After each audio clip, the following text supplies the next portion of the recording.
Hello and welcome to Daily Work Remote Strategies.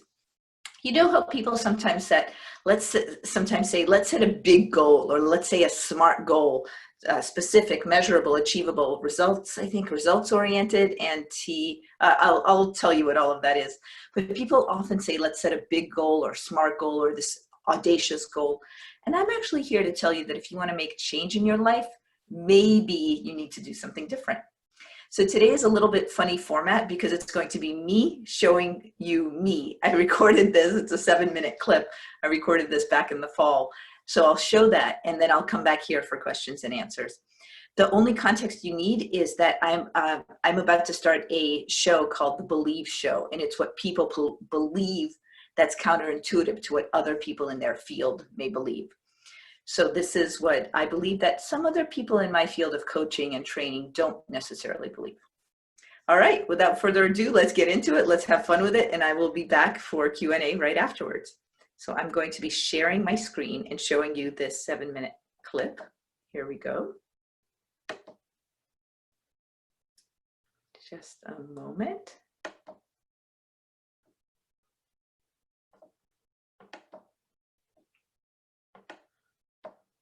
And here we are. Okay, I'll see you in just a moment.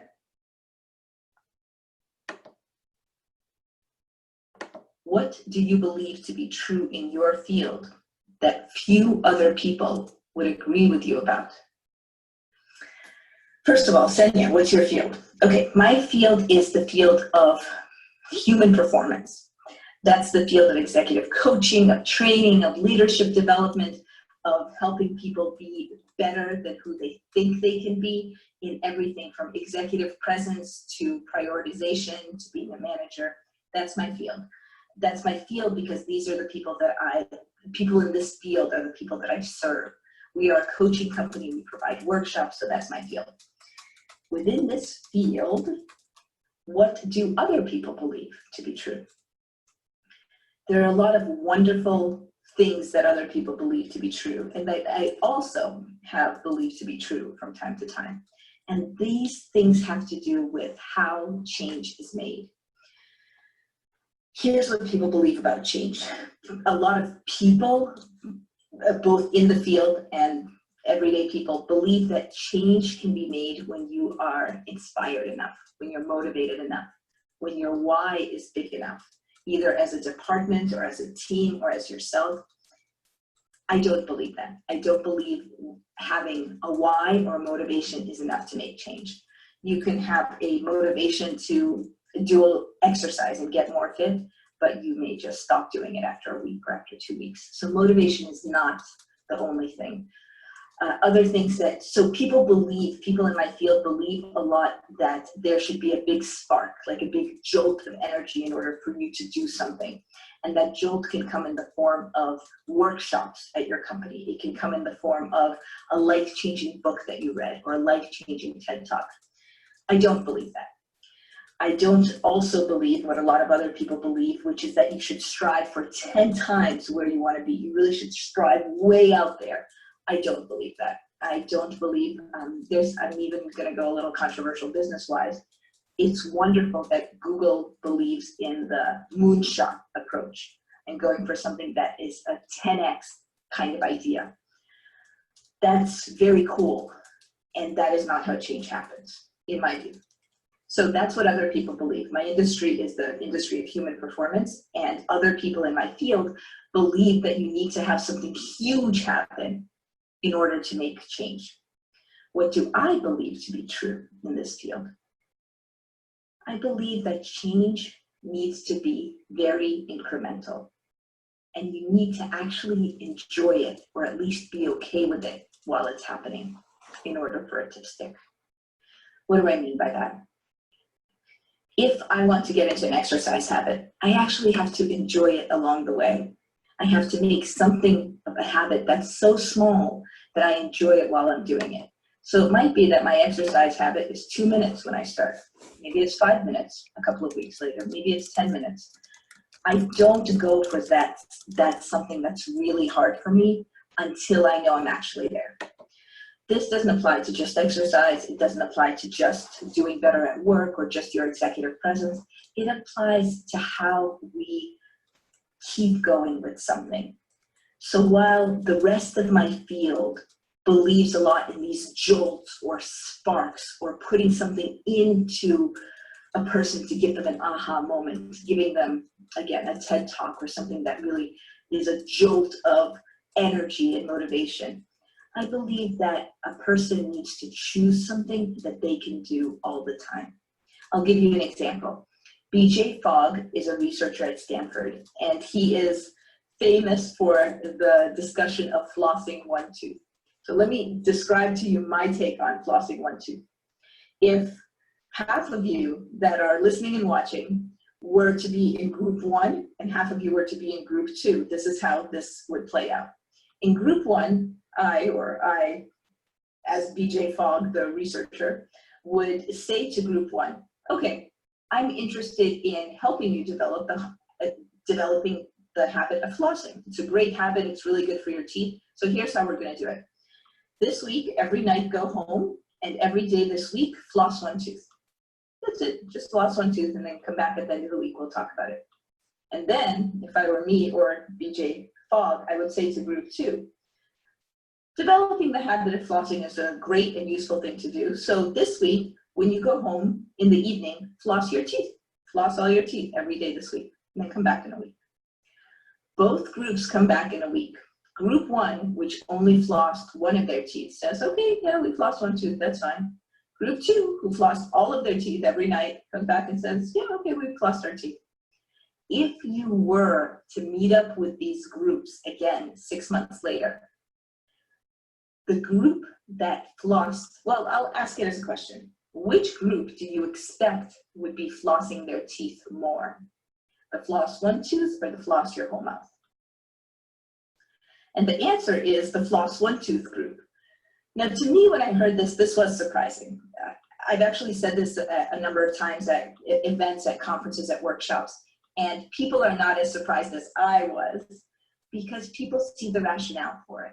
They say when you're flossing one tooth, what happens? What happens is that you develop the habit of picking up the floss, flossing one tooth, and putting it back down. And that feels tiny.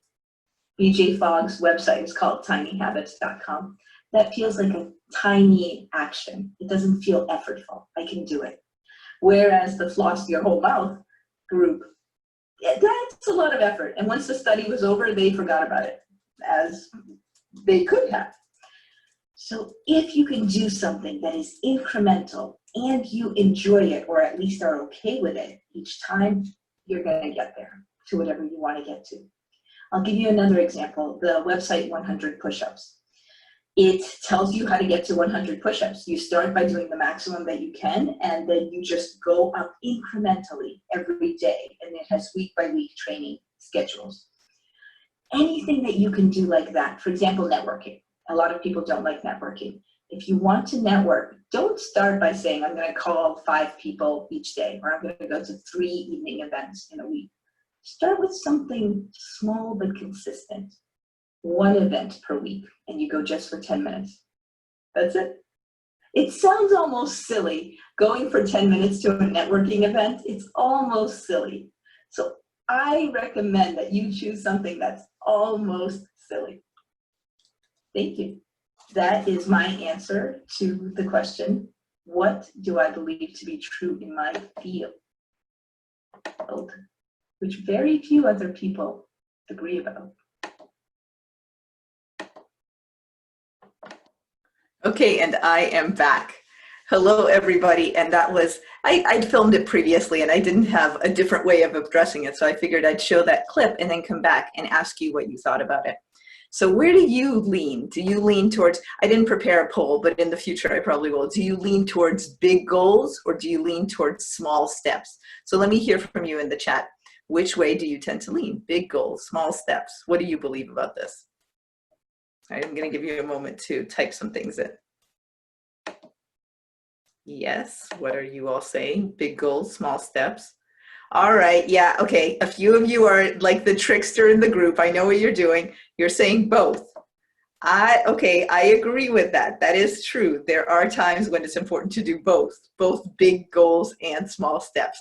But if you had to take a bet, so if you had to say, this is what's going to be more effective for me to make change or to make lasting change, then where would you lean? Okay, we're getting, yes, I know. A few of you are still saying both. I need both. I want both.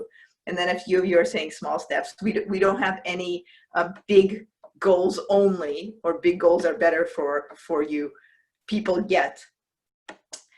And why do you think this works? So I've told you why it works. I've told you it works because it becomes a habit, because it's actually enjoyable while it doesn't feel that effortful.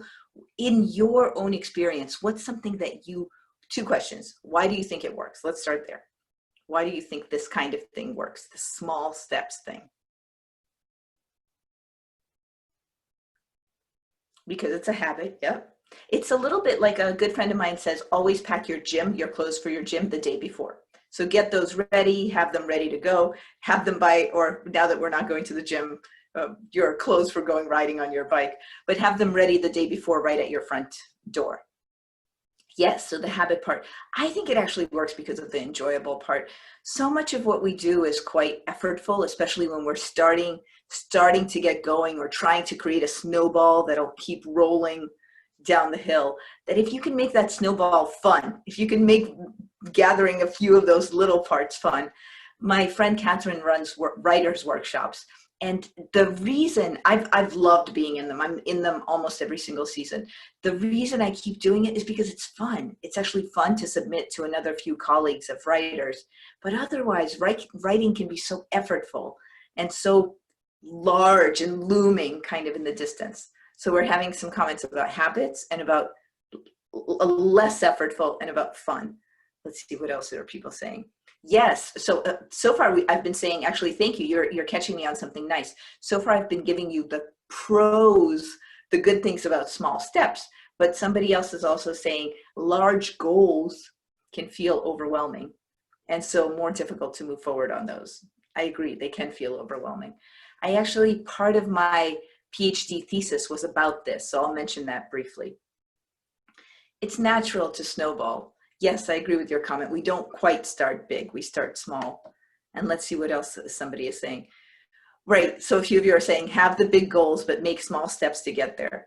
And one person saying, it's easier to take tiny actions before they become habits. Yeah, I'll tell you something. So 2 comments on that, on the tiny actions before they become habits, and then also on how large goals can feel overwhelming. Tiny actions before they become habits.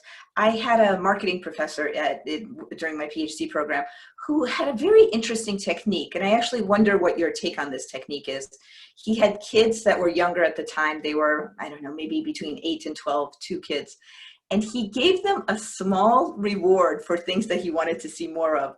He wanted to see them doing math more. So when they did math, he actually gave them a cash reward. But I think it was small. It was on the order of 25 cents or $1. But when they would do some cool new math, he would give them a literal reward. And his idea is give them that reward until it becomes a habit. And then at that point, you can take it away. And his global idea is, before you have the intrinsic motivation, create some small extrinsic motivation. What do you all think of that? I've never really known, I'm ambivalent about that technique. Okay, so you're thinking about it. No comments on that one. One comment that just came in is, small goals may not necessarily stretch you to your greatest possibility. Okay, I'm going to take that on with you, the person who made that comment. Here's how I might phrase that. And it's a little bit like somebody on the Facebook group was just saying, have big goals, but make them happen in small steps. Small goals, yes. So certainly very small goals will never stretch you to big goals. But if you're doing that, if you're going towards a goal, but if you're going towards the goal of 100 push-ups, that's a big goal. That's a huge goal for me. If I were to do 100 push-ups in one day, even with breaks, I would be patting myself on the back all the time. That there's still a big goal in answer to what you just wrote, but we're going there by starting with 1 push-up, by starting with 5 push-ups, whatever still feels comfortable enough that I won't not do it tomorrow, that it's not too painful tomorrow. All right, so let's go back to one other category, which is this large goals can feel overwhelming. And this will sort of be our closure on this, because basically by supporting small steps, I'm going anti-big goals to some degree. Thank you for this other comment, that large goals can feel overwhelming. Part of my PhD thesis, which you can find on my website, I haven't looked at it in a long time, at senia.com, is that when somebody is stuck, then flimsy frameworks may be better than these big goals or very important frameworks. I'm an executive coach, and when people start talking to me about something like, I want to get promoted, or I want to move forward in my career, or I want to develop better executive presence because I'm now presenting to the board of our organization. When people say that to me, they're usually stuck on that thing that they are trying to do. And that's great. That's our working space. That's what we work on. And in the context of large goals feeling overwhelming, I really believe that people can be super successful in a lot of domains. And I've mentioned this before. You can be successful in 3, 4, 5 domains, but there's a 6th one in which you feel a little stuck. If you feel stuck in something, you have probably already tried some other ways. You've probably tried setting a SMART framework, setting a big goal, doing something huge, having an accountability partner. You've probably tried some things and they've failed. So in those cases, my PhD thesis was on flimsy frameworks, which is combining your big goal with something that's almost minuscule. So talking about your goal in the context of making a sandwich. Okay, so today I need to clean out my garage. If I think about making a sandwich, then I think about going to the fridge and taking out the cold cuts and the lettuce and going to the bread area, taking out the bread, putting all that together, making that, eating that, putting all that away. If I need to clean the garage, the parallel is that I need to get my materials first, just like in making a sandwich. So that is a completely flimsy framework. The analogy of making a sandwich to doing something more important, like doing your taxes or cleaning out your garage or writing a book. But some of the overlaps are similar. You still need to gather your materials. You need to put them together step by step. You need to put some things away. So that's why sometimes this thing that may feel a little more creative or a little lighthearted, or even like you're playing a game with yourself, may work in a place where hard, serious, important goals may not work. I'm going to look at your last comments and then we're going to wrap it all up tightly with a neat bow. So what is somebody is saying, some of the things you're saying?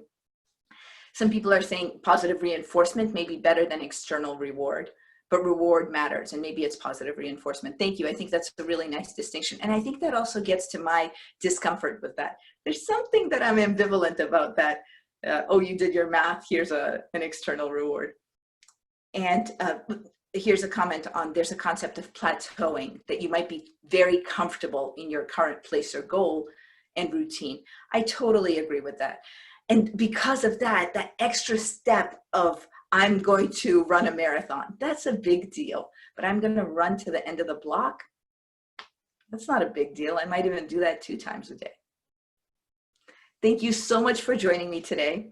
Today was a session on this a slightly counterintuitive idea. And I say it's counterintuitive because big goals they're the streamlined thing. They're the main thing. But what if we did it in a small way? So I'll ask you one last question. What are you going to try to do as a small goal, as a small step? And I'll give you mine. My small step that I'll try to do is to work on this children's book that I've been working on, but in a small step way. So get it out a little bit at a time, do a little more incremental work. And it feels heavy to me. So I'm gonna make it as playful as possible. How about you? What are some of the things you're gonna try? Okay, so some of you are saying actually clean out the garage. Great, you have the same goal as me. Great. Some work projects in small steps. Some projects with others. Yeah, absolutely. I think others would be very welcoming to take on. Here are the small steps we're working on. Thank you.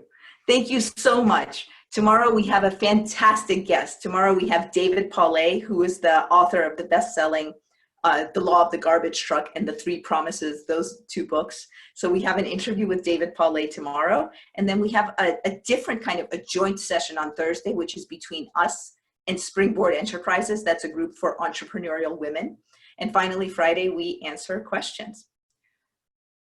Thank you.